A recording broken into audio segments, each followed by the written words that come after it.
necessidade, mande uma mensagenzinha para nós vamos estar orando por você. Nós temos uma tropa de guerreiros aqui que toda quarta-feira estão orando, intercedendo aqui junto por você e pelas necessidades gerais da igreja, da nossa cidade, e Deus está fazendo, amém? Nós temos sempre uma lista enorme de pessoas, de necessidades, e Deus está operando maravilhas no meio do seu povo. Abra comigo então, meu irmão, minha irmã, em Atos capítulo 27. Hoje nós vamos falar sobre suportando os ventos de mudança. Suportando os ventos de mudança. Esse é o nosso tema. Nós vamos estar projetando aqui nossa telinha bonitinha. E nós vamos ler todo esse capítulo aqui, os principais versículos, que é um dos últimos capítulos do livro de Atos. O livro de Atos é o livro dos feitos do Espírito Santo através da igreja primitiva. Quando nós falamos primitiva, nós estamos falando do início da igreja cristã. Os primeiros feitos, as primeiras ações, por isso se chama Atos. Atos são os feitos, a ação do Espírito Santo através da igreja. E aqui no caso, no trecho que nós estamos lendo, através da vida do apóstolo Paulo, nós temos excelentes lições para aprendermos com ele no final do livro de Atos dos Apóstolos. 27, versículo 1. Leia comigo, preste atenção. E como se determinou que havíamos de navegar para a Itália, entregaram Paulo e alguns outros presos a um centurião, por nome Júlio, da corte Augusta. Só para você entender, Paulo estava preso numa cidade ali ao norte de Israel. De repente ele faz um apelo para ser julgado pelo imperador César. E aí, em meio a esse apelo, ele teve que ser levado para a cidade de Roma. E nessa ida para a cidade de Roma, é o relato que nós estamos lendo aqui. 2. Embarcando nós em um navio adramantino, prestes a navegar pelos lugares da costa da Ásia, partimos estando conosco Aristarco, um macedônio, de Tessalônica. Chegamos no dia seguinte a Sidom, a Júlio, tratando Paulo humanamente, lhe permitiu ir ver os amigos para que cuidassem dele. Provavelmente aqui Paulo estava enfermo, doente. E partindo dali fomos navegando abaixo de Chipre. Vocês sabem, Chipre é uma ilha do mar Mediterrâneo.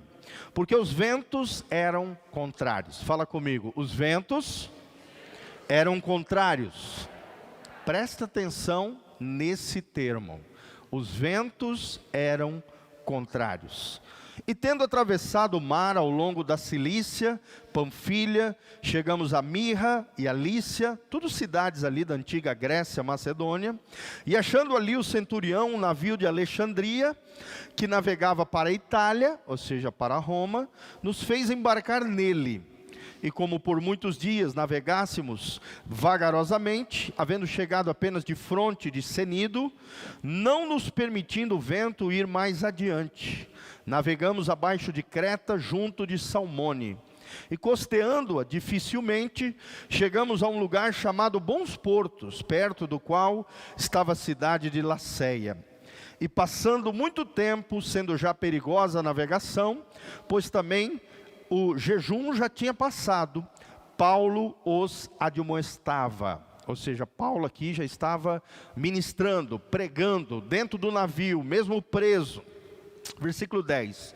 Dizendo-lhes: Senhores, vejo que a navegação há de ser incômoda, e com muito dano, não só para o navio, mas também a carga, mas também para as nossas vidas. Mas o centurião cria mais no piloto e no mestre do que no que dizia Paulo, que estava preso ali. E como aquele porto não era cômodo para invernar, os mais deles foram de parecer que se partissem dali, para ver se podiam chegar a Fenice, que é um porto de Creta, que olha para o lado do vento sudoeste e noroeste a invernar. E soprando o sul brandamente, lhes pareceu terem já o que desejavam. E fazendo-se de vela, foram de muito perto costeando a Creta. Mas não muito tempo depois, deu nela um pé de vento, chamado Euroaquilão.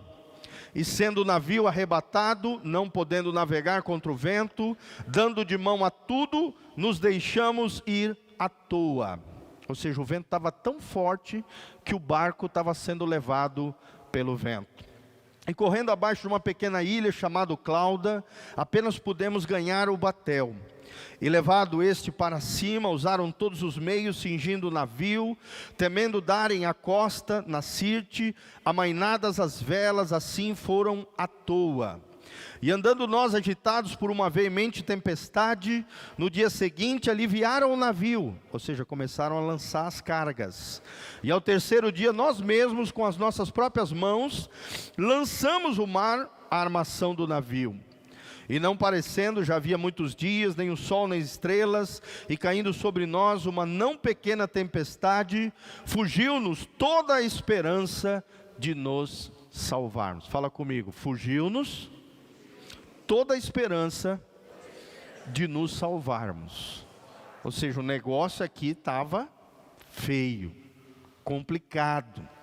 E havendo já muito, não se comia. Então Paulo, pondo-se de pé no meio deles, disse: fora na verdade razoável, ó senhores, ter-me ouvido a mim lá em Creta, e não partir de Creta, e assim evitariam este incômodo e esta perda. Mas agora vos admoesto a que tenhais bom ânimo, porque não se perderá a vida de nenhum de vós, mas somente o navio. Olha que bênção, mesmo em meio a esse caos, em meio a essa tempestade, Deus havia revelado para Paulo que nenhum deles iria morrer, apenas o navio iria se acabar. Dizendo Paulo, porque da mesma noite o anjo de Deus, de quem eu sou, de quem eu sirvo, esteve comigo, dizendo: Paulo, não temas, importa que sejas apresentado a César, e eis que Deus te deu todos quantos navegam contigo. Ou seja, o anjo aqui deu uma deixa que ninguém ia morrer, ok? 25, portanto ao Senhor estende bom ânimo, porque creio em Deus, que há de acontecer assim como a mim me foi dito. É contudo necessário irmos dar a uma ilha. E quando chegou a 14ª noite, sendo impelidos de um lado para o outro, lá pela meia-noite, suspeitaram os marinheiros que estavam próximos de alguma terra. E lançando prumo, acharam 20 braças. Passando um pouco mais adiante, tornaram a lançar o prumo, acharam 15 braças. Temendo ir dar em alguns lugares rochosos, lançaram da polpa 4 âncoras, desejando que viesse o dia. Procurando, porém, os marinheiros fugir do navio, e tendo já deitado o batel ao mar, como que querendo lançar as âncoras pela proa, disse Paulo ao centurião e aos soldados: se estes não ficarem no navio, não podereis salvar-vos. Então os soldados cortaram os cabos do batel e os deixaram cair. E entrando que o dia vinha, Paulo exortava a todos a que comessem alguma coisa, dizendo: é já hoje o 14º dia que esperais, e permaneceis sem comer, não havendo provado nada.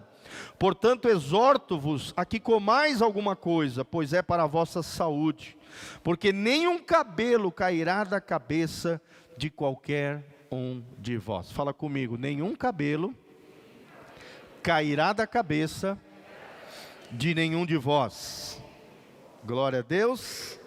Esse é o nosso Deus, o Deus que nos protege. E havendo dito isso, tomou o pão, tendo dado graças na presença de todos, partiu e começou a comer. E tendo já todos bom ânimo, puseram também a comer, e éramos ao todo no navio 276 almas. Olha quanta gente, 276 almas.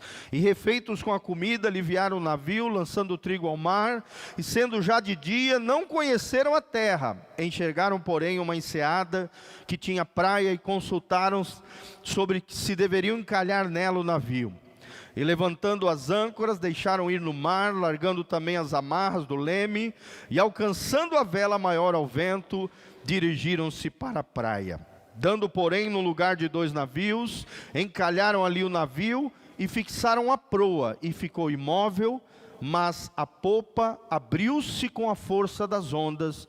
Então a ideia dos soldados foi que matassem os presos para que nenhum fugisse, escapando a nado. Mas o centurião, querendo salvar a Paulo, que era um preso nessa viagem, lhes estorvou este intento, e mandou que os que pudessem nadar se lançassem primeiro ao mar, e se salvassem em terra. E os demais, uns às tábuas, e outros em coisas do navio, e assim aconteceu que todos chegaram à terra a salvo. Amém? Fala comigo, todos chegaram à terra a salvo. Quem aqui é salvo? Dá um glória a Deus. Irmãos, é muito importante nós compreendermos essa palavra. Aqui nós vemos dificuldades, um homem de Deus que deu um alerta profético para os membros daquele navio. O primeiro passo, eles não ouviram o apóstolo Paulo, se lascaram. Não eram para eles ter partido dessa ilha chamada Creta. Mas infelizmente, por não ouviram a voz do profeta, zarparam, perderam as cargas, perderam o navio, só não perderam as vidas porque Deus assim o poupou. Amém? Quando começaram a perder as coisas ali, eles perceberam que deveriam ter ouvido o apóstolo Paulo, a boca de Deus ali, o profeta que chegou a ver até um anjo que apareceu para ele à noite e falou o que iria acontecer. Olha que coisa linda, gente. Os filhos de Deus têm anjos que cuidam de nós. Amém? Nós sempre cantamos, né? Eu me lembro desde pequenininho a gente cantava aquela música: tem anjos voando neste lugar, no meio do povo, em cima do altar, subindo e descendo em todas as direções. Amém? Você crê nisso? Você crê que tem anjos aqui nesse lugar? Irmãos, eu creio que aqui tem vários anjos. Pelo menos um para cada crente que aqui está. Tem um anjo que cuida de você. E tem alguns que tem até mais de um anjo. Mas um anjo já basta, tá, irmão? Um anjo foi capaz de matar 180 mil soldados do rei Senaqueribe, um rei assírio. Então um anjo já é suficiente para fazer aquilo que Deus quer fazer na sua vida, na sua casa, na sua família. Amém? Vai viajar? Invoca o anjo. Não fale com o anjo, fale com Deus para que Deus envie um anjo para te guardar. Faça isso, irmão, e você vai ver o que Deus pode fazer. Então nosso título é esse: suportando os ventos da mudança. Esse é o nosso tema. Nós vamos aprender que existem furacões na vida. Os furacões da vida virão sobre a sua vida, minha vida. Mas como é que nós reagimos diante dos furacões da vida? Qual será ou qual deve ser a minha atitude quando de repente as coisas vão mal? Será que podemos nos preparar e aprender com as tempestades que já aconteceram na nossa vida ou que estão acontecendo hoje na nossa trajetória? Mudanças sempre acontecerão. Fala comigo, mudanças sempre acontecerão. Sempre, irmão. Sempre coisas novas acontecem, boas ou ruins. Nós estamos numa constante mudança. Tempestades podem acontecer, fazem parte da vida. Prepare-se para as tempestades da vida. Quando elas chegarem, lute. Não se deixe levar. Derrube os gigantes que se levantarem contra você, porque as tempestades te farão mais fortes. Fala comigo, as tempestades me farão mais fortes. Onde é que um marinheiro é treinado, irmãos? Nas tempestades do alto mar. Não tem como você ser um marinheiro sem encarar as tempestades no mar. É ali que os verdadeiros marinheiros são provados. As suas habilidades, as suas destrezas, né? Às vezes o cara até teve uma formação maravilhosa na escola naval, cheio de teoria, mas o verdadeiro marinheiro, ele é treinado no alto mar. Nas tempestades da vida, eu e você somos forjados. E diante das tempestades da vida, nós vamos sair mais fortes em nome de Jesus. Será que você pode levantar as mãos comigo e falar: eu vou sair mais forte das tempestades da vida, para a glória de Deus. Então, o primeiro princípio que nós aprendemos nesse lindo trecho, capítulo 27 de Atos, é o primeiro princípio que eu vou ensinar para vocês. Os ventos de mudança são inevitáveis. Os ventos de mudança são inevitáveis. Não tem como fugir de mudanças. Mudanças são necessárias. Por exemplo, várias coisas aconteceram aqui, né? O navio abaixou as velas. De repente, né? Por exemplo, um navio pode encarar um furacão, uma tempestade. Então, irmão, não desperdice tempo nem energia. Aprenda a se adaptar às situações adversas da vida.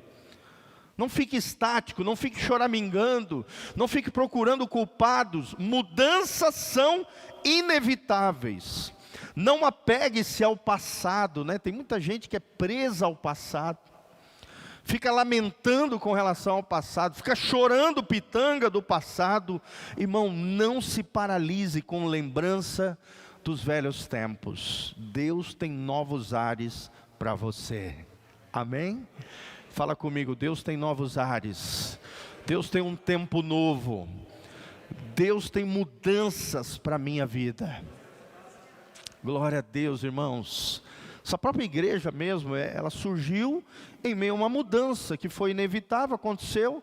Nós encaramos ela, oramos, jejuamos e Deus gerou essa comunidade através de um vento inevitável. Sim ou não, irmão?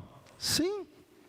É Deus soprando, é Deus movendo, é Deus fazendo. Às vezes nós não entendemos quando os ventos contrários vêm, mas se você buscar o Senhor, irmão, a tempestade vai se transformar em bonança, em calmaria. Deus vai agir nas tempestades da sua vida. Toda mudança, no início ela parece assustadora, ela parece incerta, ela parece ameaçadora. Mas tem mudanças que podem ser sadias, podem causar dinâmica na sua vida, podem ser renovadoras e às vezes até necessárias. Amém? Tem mudanças que são necessárias. A própria palavra transformação vem de metanoia, meta, mudança. Noia, mente. Mudança de mente, mudança de coração, meta, mudança. Sem mudança não há transformação. E se nós estamos em constante transformação, as mudanças são inevitáveis. Amém? Se prepare para elas, se prepare para elas. Aí a segunda verdade que nós aprendemos aqui no texto da palavra de Deus é: olhe além da tempestade. Fala comigo, olhe além da tempestade. Além do primeiro ponto, do primeiro princípio que nós aprendemos, que haverá mudanças inevitáveis. Os ventos de mudança são inevitáveis. O segundo princípio que nós aprendemos é: aprenda a olhar pela fé. Aprenda a olhar além da tempestade. Encare as suas realidades, mas olhe com os olhos de Deus, olhe com os olhos da fé, olhe com os olhos além da tempestade. Você pode navegar contra a tempestade, mas também você pode navegar junto com a tempestade. Foi o que aconteceu. Eles começaram a perceber que alçar a vela, tentar lutar contra a tempestade não ia dar certo. O que eles fizeram? Baixaram as velas, baixaram os mastros e deixaram o navio ser levado pela tempestade. É claro que eles estavam tomando cuidado para não baterem, né, nos recifes, nas pedras. Estavam costeando ali a região. Era muito comum naquela época, os navios iam costeando, porque não eram navios igual hoje, né? Fazem longas jornadas, trechos enormes, sem ver terra por perto. Naquela época não tinha tantos recursos como tem hoje. GPS, né, uma série de coisas, não tinha. Navio reserva, SOS, helicóptero para salvar as pessoas, não tinha nada disso. Então geralmente os navios iam costeando as margens dos oceanos. Então aprenda isso, irmão. Olhe além da tempestade. Olhe além da tempestade. Amém?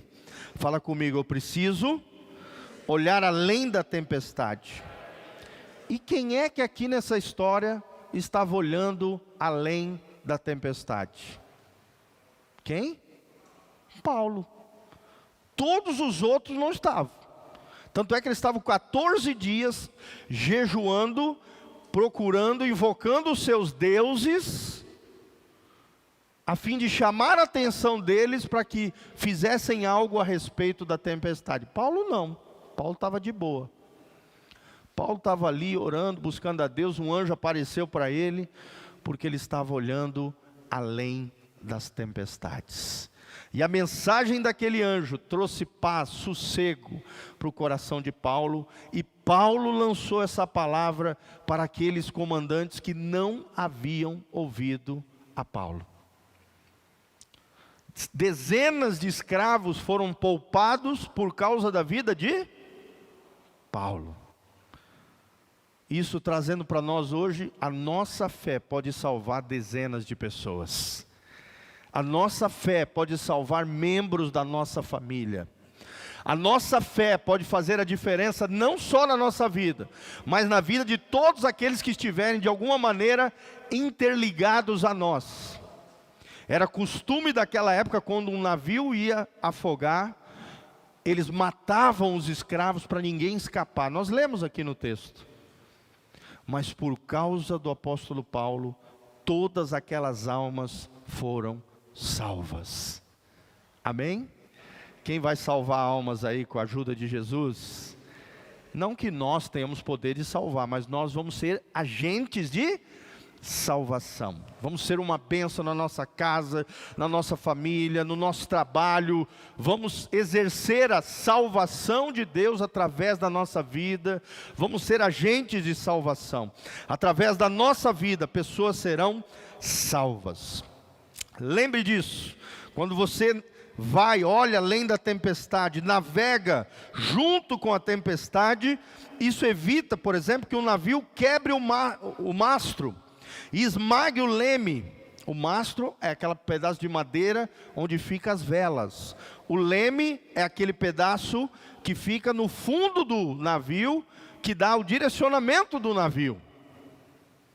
Quando você está no meio de uma tempestade e se deixa levar por ela, mantendo, a sua fé, olhando além da tempestade, as coisas, a quebradeira na sua vida diminui. Às vezes parece que você está desorientado, sem esperança. Às vezes parece que você não consegue ver através da tempestade, meu irmão, mas não desista, lute. Deus é contigo no meio da tempestade. Tem um outro trecho das Escrituras, num dos profetas menores, eu não me lembro de cor, mas eu me lembro o versículo, ele diz que Deus tem um caminho para nós no meio da tempestade. Vamos falar junto? Deus tem um caminho para nós no meio da tempestade. Ou seja, quem está conosco no meio da tempestade? Deus. Se não tiver um caminho, Ele abre um caminho no meio da tempestade. Saiba disso, meu irmão, Deus é contigo no meio da tempestade que você está encarando. Paulo manteve a fé, optou por olhar além da tempestade. Deus promove o crescimento de caráter das pessoas, através das mudanças, às vezes dolorosas da nossa vida. Deus está gerando transformações necessárias no nosso interior, no nosso coração, através dos ventos de mudança na nossa vida. Amém? Então não temas as mudanças, irmãos. Não tema aquilo que Deus está fazendo na sua casa, na sua vida. Aquilo que parece às vezes ser uma tempestade, faz parte do processo de Deus na nossa vida. A maturidade é adaptar-se à realidade. Já o imaturo vê apenas, deseja sempre que a realidade se adapte a ele. Mas o maduro não, o maduro se adapta às realidades, o imaturo não, ele quer que a realidade se adapte a ele. Por exemplo, quando você vai de um país para o outro, e de repente você vai morar naquele país, você tem que se adaptar a ele. A comida daquele local, a língua, sim ou não? A cultura é diferente, a lei é diferente. Não pensa que o país vai mudar por causa de você, bonitão, bonitona. Não. O país não vai mudar por causa de você. É você que vai ter que se adaptar àquela nova nação, àquela nova língua, àquela nova cultura, aquele novo momento, a alimentação deles que é diferente. Por exemplo, eu me lembro no México, né? Eu não comia pimenta, coisas apimentadas, eu não gostava. Mas eu fui morar 2 anos no México, foi onde a gente fez o seminário teológico. Irmãos, pensa num povo que come pimenta. Os mexicanos são famosos por isso, sim ou não? Você vai comprar produtos de pimenta, geralmente, né, tem pimenta mexicana, tal. Eles são o segundo país que come mais pimenta no mundo. O primeiro é a Índia. O segundo é o México. Até sorvete, eles enfiam dentro da pimenta para chupar o sorvete. Picolé, né? Até bala de pimenta, pirulito de pimenta. As frutas, eles tiram as frutas e jogam pimenta por cima. Você vai no mercado comprar salgadinho, praticamente não existe salgadinho sem pimenta. E lá quando você, por exemplo, diz, eu não quero pimenta, não é que a comida não vem com pimenta, ela vem com pimenta nível médio. E se tu pedir com chile, ou seja, com picante, né, com apimentado, aí, meu irmão, te prepara. O que eu tive que fazer lá? Eu tive que ter maturidade. O México não vai mudar por causa do pastor Giovanni. Não. Por causa de mim, jamais. Pelo contrário, eu tive que me adaptar àquela nação. Comecei a comer pimenta devagarzinho, fui aumentando. Hoje eu sou louco por pimenta, gente. Meus filhos adoram pimenta. A minha mulher e a minha filha não, mas eu e os meninos amamos pimenta. Se adaptar a novas realidades. Amém? Fala comigo, o mundo não vai mudar por causa da minha vontade. Sou eu que tenho que me adaptar a novos mundos. É você que tem que se adaptar, irmão. É você que tem que mudar. Isso é uma coisa que nós temos aprendido, eu tenho falado muito aqui. Se eu não consigo mudar aquilo que está lá fora, quem é que tem que mudar? Eu, aqui dentro. Se eu não consigo mudar as circunstâncias ao meu redor, quem tem que mudar é você no seu interior. Sou eu aqui dentro. Amém? Às vezes a gente quer mudar o mundo, mas não muda o mundo interior nosso. Como é que você vai mudar lá fora, se você não muda dentro do teu coração, o teu interior? A verdadeira mudança é o que nos ensina o cristianismo, o evangelho de Jesus, começa de dentro para fora. É com a vida interior, é com o novo nascimento, é com a mudança de mente e de coração, de dentro para fora.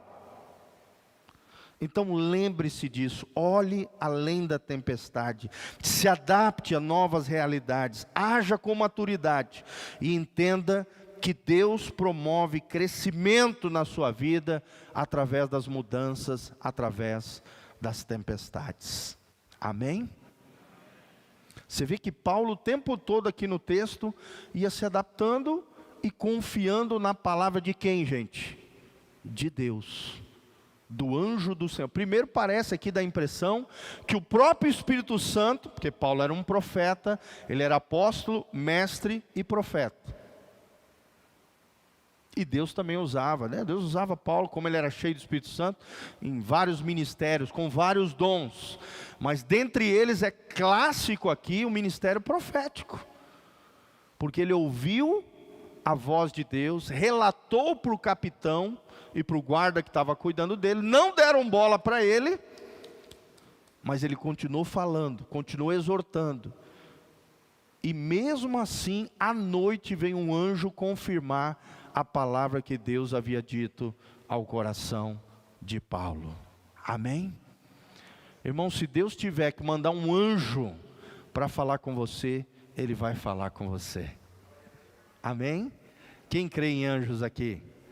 No próximo domingo, às 9 horas da manhã e às 19 horas, nós vamos estar falando sobre anjos, demônios e Satanás. Pastor Irã Góes vai estar conosco domingo de manhã e domingo à noite, num seminário sobre o mundo espiritual. Anjos de Deus, demônios, que são anjos caídos, e Satanás. Se eu fosse você, não perderia no próximo domingo. Tá bom? Vem estar conosco, traga pessoas, traga convidados, nos ajude na divulgação através das suas redes sociais. Aprenda isso. Se for necessário mandar um anjo para cuidar de você, Deus vai mandar. Se for necessário mandar um anjo para falar com você, Deus vai falar. Se for necessário Deus mandar um profeta para confirmar aquilo que Deus já vem falando no seu coração, Deus vai mandar.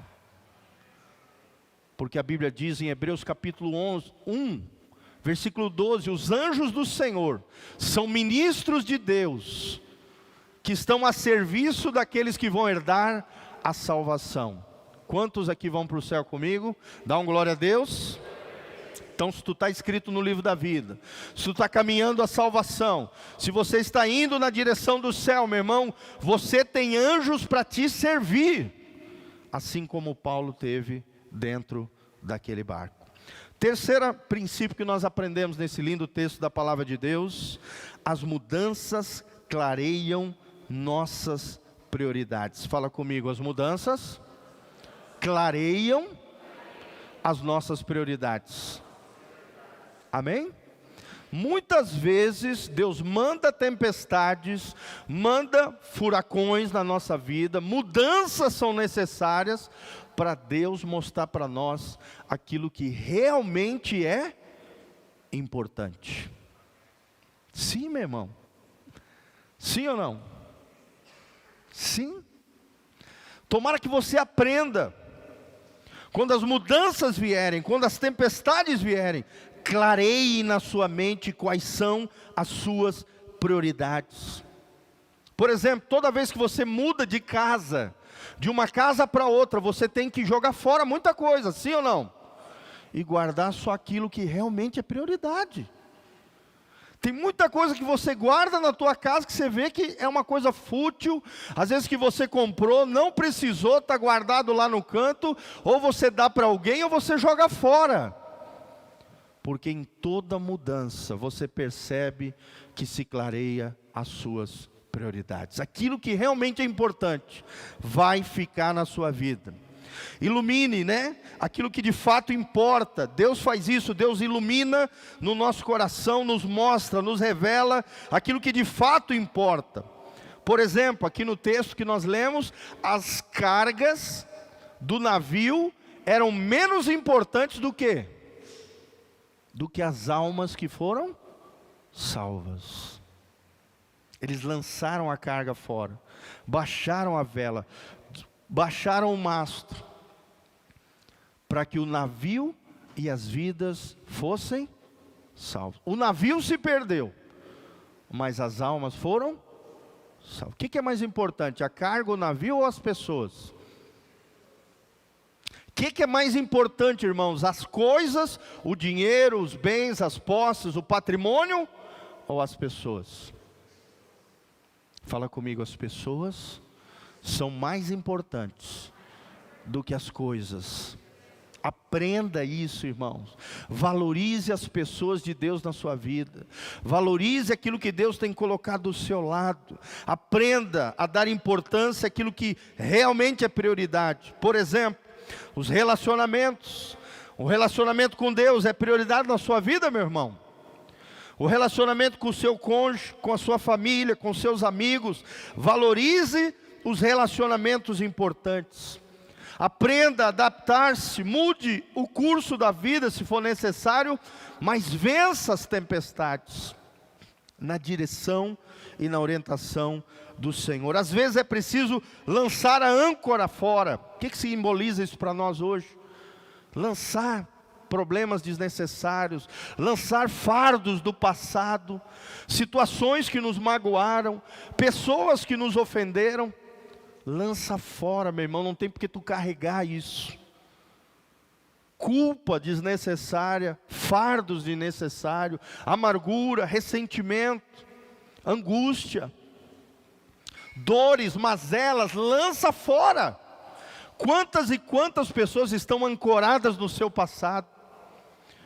Meu irmão, preste atenção, isso aí eu ouvi do Espírito Santo. Certa vez o Espírito Santo me deu uma frase, guardei no coração, ele disse assim: que o passado seja uma escola para você, e não uma prisão. Amém? Fala comigo, que o meu passado seja uma escola na minha vida, e não uma prisão.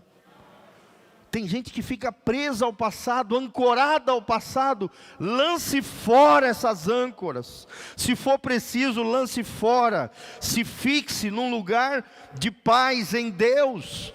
Jesus é a única âncora que nós temos que nos apegar. E é essa âncora, essa rocha eterna, casa na rocha. É essa âncora, é a única âncora que nós temos que nos apegar. Amém? Ele é uma âncora inabalável, Ele é uma pedra preciosa para nós. Mesmo que as coisas mudem, o nosso Deus nunca mudará. Ele é fiel. O problema nunca está do lado de Deus, irmão. Sempre está de que lado? Do nosso. A falha, o erro, os problemas, a infidelidade sempre está do nosso lado. Não adianta você culpar Deus de coisas que você mesmo fez. Não adianta você transferir responsabilidade se você é responsável. Não adianta você vomitar suas mazelas se você tem errado. Não. Assuma suas responsabilidades. E lance fora toda essa sujeira, todo esse peso excessivo, todas essas mágoas, todos esses ressentimentos, todas essas coisas do passado. Amém? Fala comigo, meu Deus nunca muda, Ele é fiel. Paulo estava ancorado aonde, irmãos? Paulo estava ancorado na presença de Deus. Todo mundo estava agoniado naquele barco, todo mundo estava apavorado naquele barco, mas tinha um homem lá dentro que estava em paz. E é assim que o crente é, irmão. Lá fora todo mundo pode estar borbulhando, todo mundo pode estar um caos, mas você aqui dentro está em paz, porque o seu coração está ancorado em quem? Em Deus. Só um homem estava tranquilo em meio àquele furacão, em meio àquela tempestade. Homens e mulheres de Deus, mesmo em meio ao caos, mesmo em meio às crises, mesmo em meio às dificuldades, eles confiam em Deus. Eles creem no Deus do impossível. Eles sabem que os ventos de mudança são inevitáveis.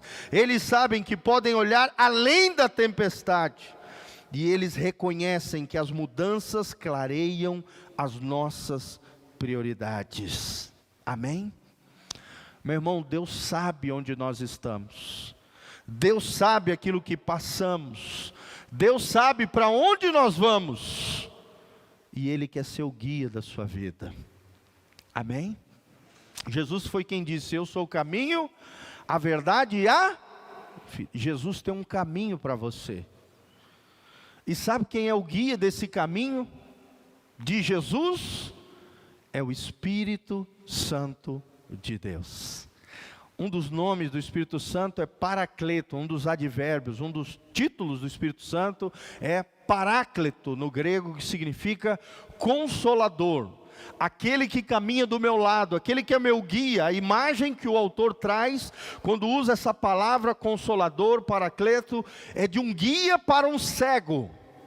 Alguém que nos agarra no braço, nós que somos cegos, muitas vezes porque vemos a vida de forma nebulosa, muitas vezes porque temos ofuscado a nossa visão com o pecado, com a sujeira desse mundo. Alguém que nos guiar, esse alguém é o Paracleto, é o Espírito Santo de Deus. Assim como um cego precisa de um cão-guia, ou então o cego precisa de alguém dando o braço para ele, para atravessar uma rua movimentada, eu e você precisamos do Espírito Santo, para nos guiar a toda a verdade. Amém? Quem precisa do Espírito Santo comigo, levanta a mão e fala: Senhor, eu preciso do Teu Espírito, guiando a minha vida, em nome de Jesus. Irmão, deixa o Espírito Santo te guiar.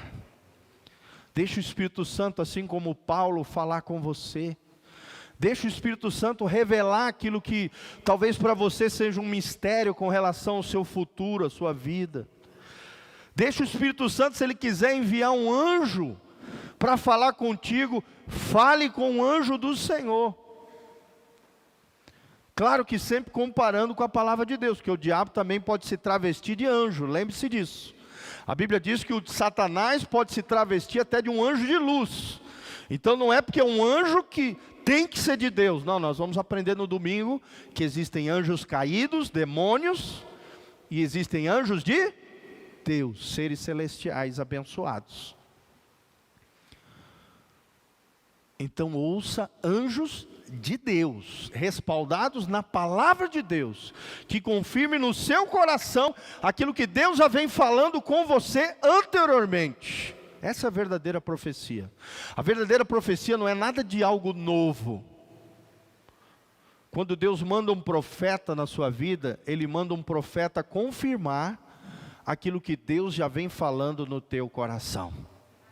E às vezes você está duvidando, às vezes você está titubeando, se é mesmo algo de Deus ou não. Você não precisa correr atrás de profeta, irmão. Os profetas de Deus vão vir na sua direção, se Deus quiser falar com você. Amém? Fala comigo. O crente maduro ouve direto a voz de Deus. E quando Deus quer falar com ele, Deus manda um profeta para confirmar aquilo que Deus já vem falando com ele. Amém? Tome cuidado, porque hoje tem muitos falsos profetas. Então geralmente esses profetas falsos, eles vêm falando uma coisa cabulosa, que Deus não vem falando com você. Ou então uma coisa estranha, esquisita, que não tem respaldo bíblico. Não ouça falsas profecias. O verdadeiro profeta vai falar da parte de Deus, aquilo que Deus já vem falando no seu coração. E um verdadeiro profeta de Deus nunca vai falar algo contrário à vontade de Deus, que é revelada nas Escrituras, na palavra de Deus. Por exemplo, se você é casado, um verdadeiro profeta de Deus nunca vai falar: larga esse teu marido aí. Deus não vai falar isso. Deus não fala essas coisas. Deus não faz isso. Então tome muito cuidado com relação a isso. Amém? Deus sabe onde estamos, o que passamos e para onde vamos. Deixa Ele guiar a sua vida. E Deus tem um caminho para nós no meio da tormenta. Fala comigo. Deus, coloca a mão no seu coraçãozinho e fala: Deus tem um caminho para mim no meio da tempestade. Fala assim: Senhor, eu quero aprender quais são as minhas prioridades no meio da tempestade. Senhor, eu quero aprender a olhar pela fé além da tempestade. E Senhor, eu vou reconhecer que os ventos de mudança são inevitáveis na minha vida. Amém? Os 3 princípios que nós aprendemos hoje. Os ventos de mudança são inevitáveis. Olhe além da tempestade e as mudanças clareiam as nossas prioridades. Quem vai vencer a tempestade aí? Dá um glória a Deus. Amém? Amém, meu irmão? De tempos em tempos vão haver tempestades.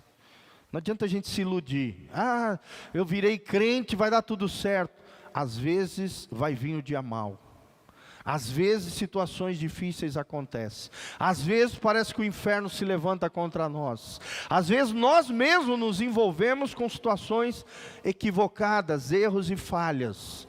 Nós produzimos tempestades desnecessárias na nossa vida, por não ouvirmos a Deus e fazermos as coisas do nosso jeito. Então aprenda em meio a tudo isso. Deus tem um caminho para você no meio da tempestade. Coloque-se de pé na presença do Senhor. Fala com Deus agora. Prepara o seu coração diante de Jesus. Glória a Deus. Coloca a mão no seu coraçãozinho agora.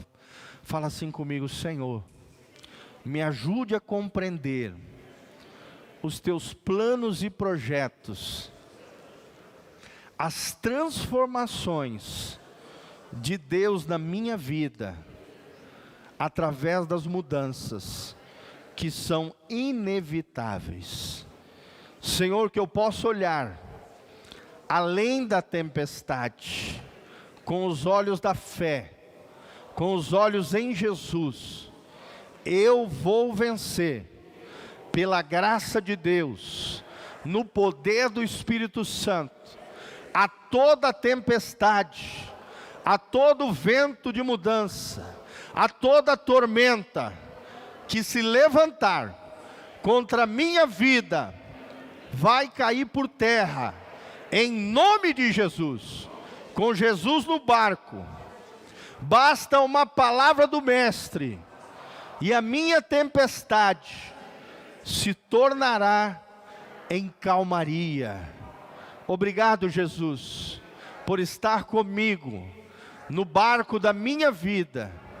Eu me rendo completamente à tua direção, à tua guiança, ao teu Espírito Santo. Me ajude a compreender aquilo que o Senhor quiser fazer na minha vida, com discernimento, com sabedoria, com aptidão e com unção de Deus. Eu vou vencer. Em Cristo Jesus, sou mais do que vencedor, por aquele que venceu na cruz do Calvário, em nome de Jesus. Pai, nós encerramos essa ministração, colocando cada vida que aqui está diante da tua face. Ó Deus, que essas palavras que nós proferimos seja verdade na nossa vida. Que possamos deixar o Espírito Santo guiar a nossa vida em meio às tempestades da vida. Quando o mar for revolto, mas Jesus estiver dentro do barco conosco, tudo será diferente.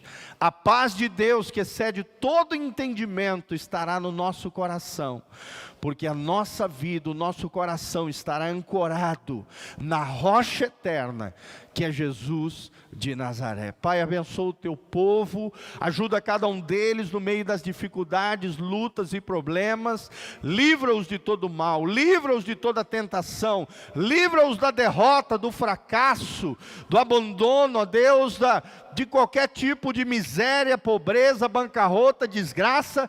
Tira eles em nome de Jesus e dá a eles a vitória, a glória, a graça, a força do Senhor, e o teu Espírito Santo seja o nosso guia. Levante as mãos para os céus. Que o Senhor te abençoe desde Sião, que o Senhor faça resplandecer o seu rosto e te encha de paz, que o Senhor mantenha íntegros e irrepreensíveis o teu corpo, a tua alma e o teu espírito, até a volta de Jesus de Nazaré. Que o Senhor te abençoe desde Sião, e que haja paz em você, na sua casa e na sua família. Que você tenha uma semana abençoada, agraciada, próspera, cheia da glória e da graça do Senhor. Quem recebe, diga amém. Fala comigo: eu recebo o meu milagre, a minha vitória, Em nome de Jesus. Dê uma salva de palmas para Jesus. Aleluia. Amém. Em nome de Jesus. Glória a Deus. Você que nos visita, não esqueça de deixar o seu nome, o seu telefone aqui nessa fichinha, ou lá na mesinha lá de fora, para que você possa ser adicionado nos nossos grupos de WhatsApp, tá bom? Vai na graça, vai na paz do Senhor. Deus te abençoe.